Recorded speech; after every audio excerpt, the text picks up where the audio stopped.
Hello everyone and welcome back to another book review.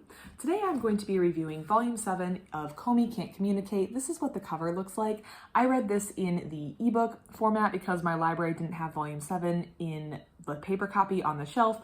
So this is the format that I read it in, just so that you are aware. This is what the cover looks like, and let's dive in. So as you can tell from the cover, this is a winter entry in the series. There's a lot of snow. I love snow. I live in the northern half of the United States and I love winter. As long as it ends on schedule. I like winter up until probably about mid-March, so right about now. But snow's fun, snow's great. I love the way it looks outside. I like waking up in the morning to a bunch of snow, so I already knew I was going to like this.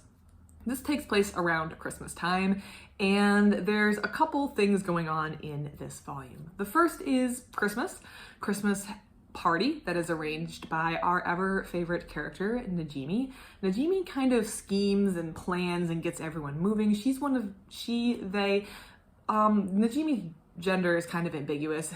They don't really reveal it. Najimi doesn't like to just sit around and do nothing. They're busy scheming, they're busy doing whatever they would want everyone to do, and I think Najimi is starting to catch on to a couple things, and she decides to throw a Christmas party and gets everyone involved, and there's a competition for who can get Komi the best present, and it's just a fun time with friends. And this is kind of some of the stuff that's showing up on the cover. We have Najimi back here just being Najimi, we have Tadano, and we have Komi.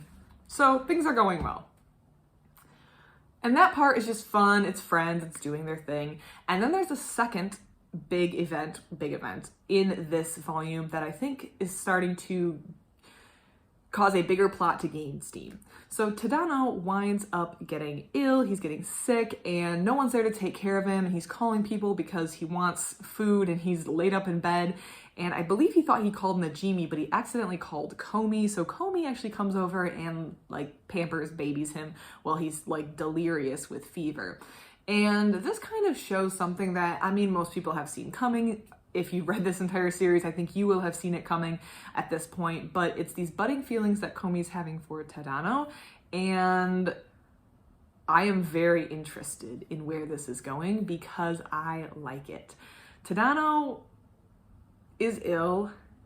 Komi's coming over to baby him, kind of, but you can tell there's definitely some tension there, and it's interesting. I like where this plot is going. I like where the romance is going. They're both very shy and neither one of them seems willing to make a move, but that almost makes it sweeter and nicer. Tadano's one of the original friends, or the original friend, the one who reached out to Komi and started communicating with her and helped her reach out and make the friends that she's made to this day. So it's interesting to see where this goes. You can definitely tell, because as the reader we have both sides of the perspective, that they're both starting to have these budding feelings, and it's just a matter of knowing or wanting them to actually communicate to one another. But knowing the way this volume or the series has paced itself thus far, I think it's going to be a slow burn to the point where anyone's actually confessing anything. But in Volume 7, I think the budding feelings are really coming to the surface, and I'm excited to see where that is going. There is a character who's starting to become a little more prevalent, I don't know what to say, in this series that I really like, and that is Tadano's sister. I'm trying to remember what her name is. But Tadano's younger sister, is very, very funny. She's very energetic. She's very outgoing. And I think she's a little wiser than maybe Tadano realizes. She is suspicious that something's up with Tadano. She doesn't really know what. She's not able to piece it all together. But she thinks that there's something going on. She definitely came back after Tadano was laid up in bed and was like, I smell a girl. There was a girl here, and she's not sure what's going on, but I think she's gonna figure it out. I like Tadano's younger sister a lot. Not my sisters, so I do have multiple sisters, but one of my sisters who's reading this series said that she actually hates Tadano's younger sister, but my other sister said that she likes Tadano's younger sister. So I am interested to see how I feel about her, but I think I'm gonna like her. I'm already on the fence of really liking her, and I'm excited to see where this goes.